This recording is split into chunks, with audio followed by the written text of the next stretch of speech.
what is the difference between self-help and self-improvement? Especially when it comes to things like books, because there is no shortage of them in today's economy. It's a whole genre, well, two genres really, that are often not well defined. They're, to a lot of people, overlapped, but there is a key difference between the two that I want to define and get into later.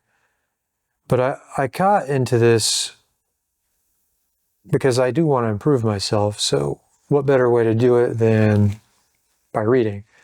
Taking the knowledge that somebody else has distilled over the course of years and months into what can be as little as a few hours of reading. Or even better, a note card of key points, which is most of them can be boiled down to. But I remember being recommended the book, The Alchemist. And I was reading this book because highly recommended, and it's still recommended by a lot of people.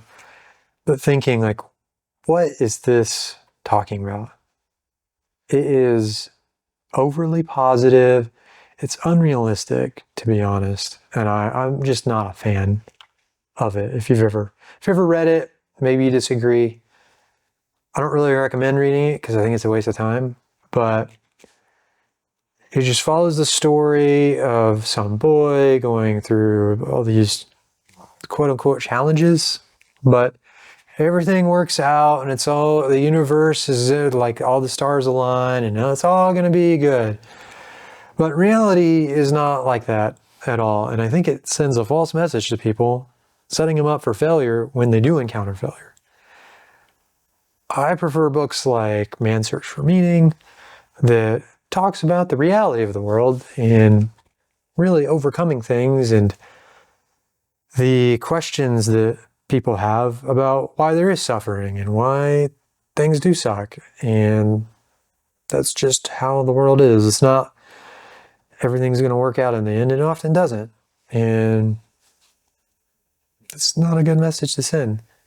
But getting back to the self-improvement, self-help, I think the key difference is that self-help books, they're emotional, they make you want to feel good, they say you can do it, all these positive things, which maybe somebody needs that in a time of depression or they're just not doing well.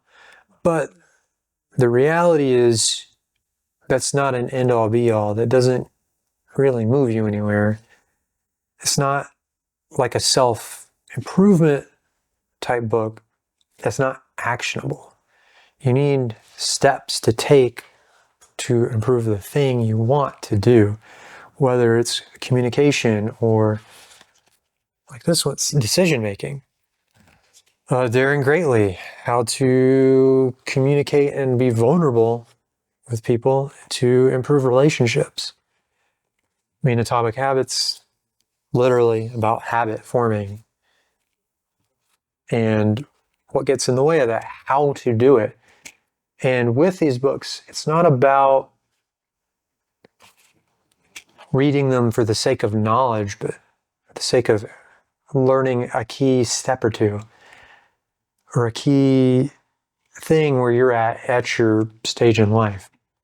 Because what you get from it is going to be different than what somebody else gets it, because you're not going through the same things. You don't have the same issues or same struggles, but it's a framework that maybe you have half the framework and you need the other half. You just don't know it. And you can go back and reread those things, take notes, and learn from it. Because once you grasp that one topic, there's other things you can learn from it.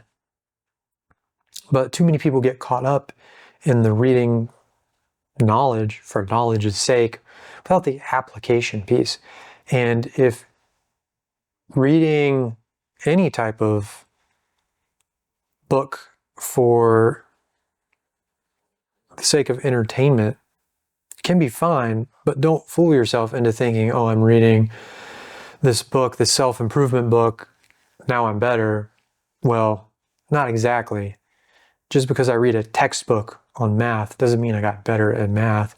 You have to practice it. You have to really take it deeper into you before it becomes applicable and takes root to be actionable in your life.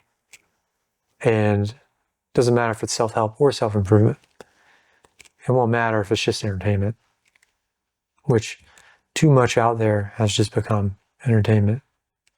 Food for thought.